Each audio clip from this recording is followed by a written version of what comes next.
पृथ्वीराज सुकुमारन का जब मैंने ये लुक देखा तो मैं भी थोड़ा स्पेक्टिकल था कि कैसा लुक होने वाला है और मूवी कैसे होने वाली है, क्योंकि सभी लोग बोल रहे हैं कि ये हॉलीवुड से कॉपी करा गया है। थोड़ा चार्ल्स जेवियर लग रहा है, थोड़ा स्टीफन हॉकिंग्स लग रहा है, थोड़ा ऑक्टेवियस ऑक्टोपस लग रहा है, और इस पोस्टर की फिनिश भी काफ़ी अच्छी नहीं थी। तो ऐसा लग रहा है काफ़ी जल्दबाजी में मार्केटिंग के लिए उन्होंने पृथ्वीराज सुकुमारन का यह लुक अनाउंस करा है। लेकिन अभी रिसेंटली एस.एस. राजामौली जी ने अपनी नई फिल्म वाराणसी का अनाउंसमेंट कर दिया है और एक अनाउंसमेंट टीजर भी लॉन्च करा है।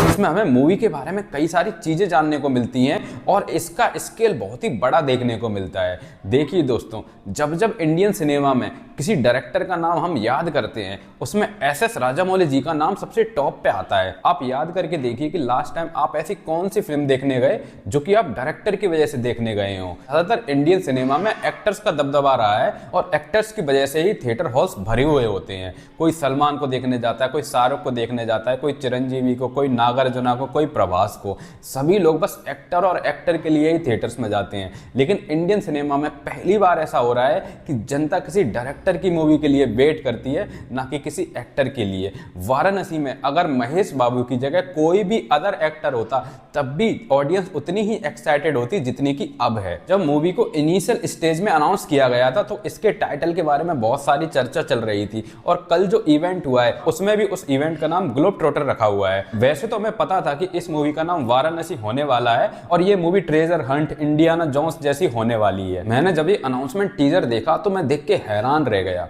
मूवी का स्केल इतना बड़ा कैसे हो सकता है। मूवी में स्टार्टिंग में हमें एक आइसबर्ग दिखाया जाता है, फिर हमें समंदर के नीचे ले जाया जाता है और फिर ट्रांजिशन होते हुए वो चला जाता है अफ्रीका के जंगलों में, फिर चला जाता है एक हिप्पोपोटामस के झुंड में और ऐसे ही ट्रांजिशन आगे बढ़ता जाता है। लेकिन मैं शॉक तो तब हो गया जब मैंने देखा कि इस अनाउंसमेंट में रामायण के युद्ध को दिखाया गया है और हनुमान जी के इस विशालकाय रूप को देख के मेरा तो दिल गदगद हो गया। लेकिन यहाँ पे सोचने वाली बात यह है कि इतनी सभी चीजें क्यों हो रही हैं, यहाँ पे अलग अलग टाइमलाइंस क्यों दिखाई जा रही हैं। अगर हम गैस करें तो हो सकता है यहाँ पे जो महेश बाबू का कैरेक्टर है वो किसी तरह का टाइम ट्रेवल करेगा। देख के ऐसा लग रहा है कि यहाँ पे महेश बाबू का कैरेक्टर किसी एक ऐसी चीज की रक्षा कर रहा है जिसके पीछे इविल पावर्स भी लगी हुई हैं और पृथ्वीराज का कैरेक्टर भी उस चीज को हासिल करना चाहता है। जैसा कि हम टिपिकल सिनेमा में देखते हैं कि कोई पावर है जैसे गुड प्रोटेक्ट कर रहा होता है और इविल उस पावर को हासिल करना चाहता है और अपनी और पावर्स को बढ़ाना चाहता है।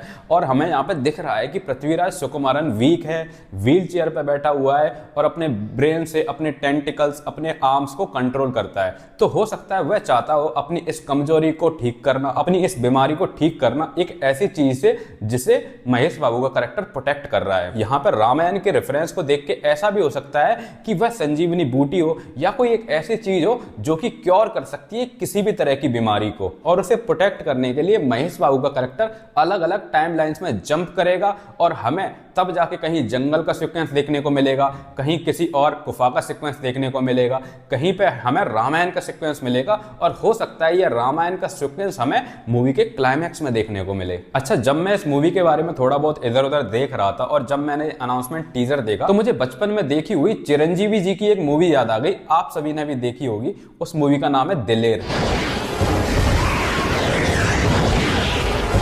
हिंदी में डब्ड नाम है दिलेर, ओरिजिनल नाम मुझे भी नहीं पता, लेकिन आप सभी ने देखी होगी, जिसमें चिरंजीवी का कैरेक्टर एक शिवलिंग को प्रोटेक्ट कर रहा होता है और महाकुंभ के दौरान शिवलिंग में कुछ ऐसी शक्ति आने वाली थी जिसे अगर कोई भी हासिल कर ले तो वह व्यक्ति अमर हो जाए। और उस क्वेस्ट में चिरंजीवी को अलग अलग मुसीबतों से भागना पड़ता है और उसी पावर को हासिल करने के लिए मूवी का विलन भी पीछे लगा हुआ होता है। उसमें उसे सांप मिलते हैं और कई सारी शक्तियों के दर्शन होते हैं। तो मुझे तो ऐसा लग रहा है कि वाराणसी मूवी की भी कहानी उसी दिलेर मूवी की तरह होगी। हो सकता है उसका मॉडर्न वर्जन हो और मैं उस दिलेर मूवी की कहानी को दोबारा से देखना चाहता हूं और लगता है मेरा ये सपना पूरा होने वाला है। आप में से किसी को याद आ रही है चिरंजीवी की दिलेर मूवी जो टीवी पे आया करती थी, बचपन में हम सभी लोगों ने देखी थी। मुझे वो मूवी आज तक याद है। उसका जो क्लाइमैक्स था ना जिसमें महादेव के दर्शन होते हैं, वो क्लाइमैक्स मैं आज तक नहीं भूल पाया हूं।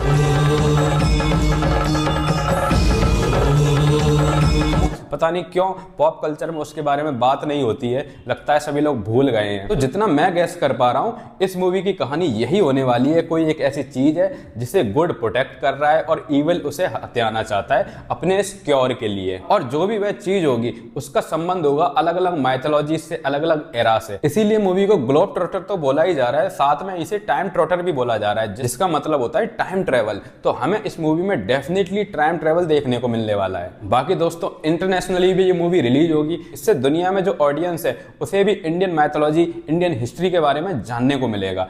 आरआरआर को ऑस्कर मिलने के बाद इंटरनेशनली एसएस राजामौली जी पर भी प्रेशर होगा कि वह अब जो भी मूवी बनाए वह ग्लोबली ट्रेंड करे, ना कि केवल इंडियन ऑडियंस तक ही सीमित रहे। मैं तो बहुत एक्साइटेड हूं इस मूवी के लिए। आप सभी लोग बताइए आप कितने ज्यादा एक्साइटेड हैं। अभी पिछले महीने ही बाहुबली द इटर्नल वॉर, जो कि एसएस राजामौली जी की एक एनिमेशन मूवी है, उसका टीजर अनाउंस हुआ था। प्रश्न ये होना चाहिए इंद्रा कि अब तुम्हें कौन बचाएगा, और इंटरनेट पर धमाका हो गया।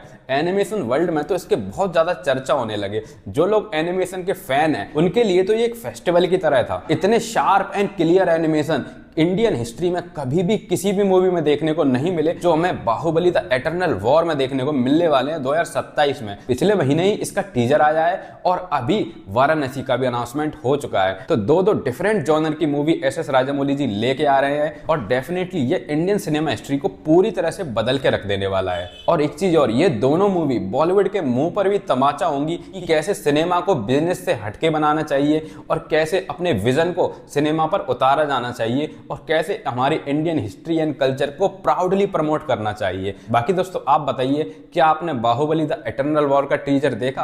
क्या आपने इसका अनाउंसमेंट वीडियो देखा? आप सभी का इस न्यू मूवी वाराणसी के बारे में क्या सोचना है कमेंट में लिख के जरूर बताइए। अगर आपको मेरा ये वीडियो थोड़ा बहुत भी पसंद आया है तो प्लीज सब्सक्राइब करो यार, किस चीज का वेट कर रहे हो? जल्दी से मेरे 1000 सब्सक्राइबर कंप्लीट करवाओ यार। तो मिलते हैं नेक्स्ट वीडियो में, तब तक के लिए नमस्ते, जय हिंद, गुड बाय।